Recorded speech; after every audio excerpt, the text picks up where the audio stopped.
আপনি ইসরায়েল এবং ফিলিস্তিন সম্পর্কে কিছু বলুন। ইসরায়েল এবং ফিলিস্তিন সম্পর্কে আমার মতামত হলো 1917 সালে বেলফোর ঘোষণার মাধ্যমে ইসরায়েল রাষ্ট্রের জন্ম হয়।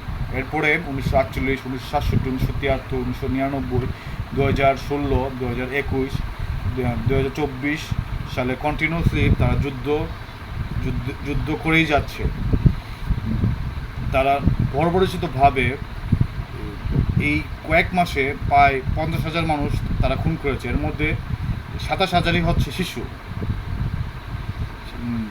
তারা পশু পাখির মতো তারা মানুষকে খুন করে মারছে। আমার এই নিয়ে আন্তর্জাতিক আদালতে মামলাও করা হয়েছে, কিন্তু আমেরিকার কারণে তারা আমেরিকার এককতা ছায়ের কারণে তারা এটা পারতেছে না। আমার কথা হলো এখনই আমাদের সময়, আমাদের মুসলিম যে দেশগুলো আছে, আরব লীগ, তারা একত্র হয়ে তাদের বিরুদ্ধে প্রতিহত গড়ে তুলতে হবে। যদি আজকে আমরা যদি না পারি, তাহলে আমরা আমাদের ফিলিস্তিন ভূখণ্ড আমরা হারাবো। এই ভূখণ্ড হারাতে আমরা চাই না। আমাদের সবাই একত্র হয়ে আমাদের এগিয়ে যেতে হবে।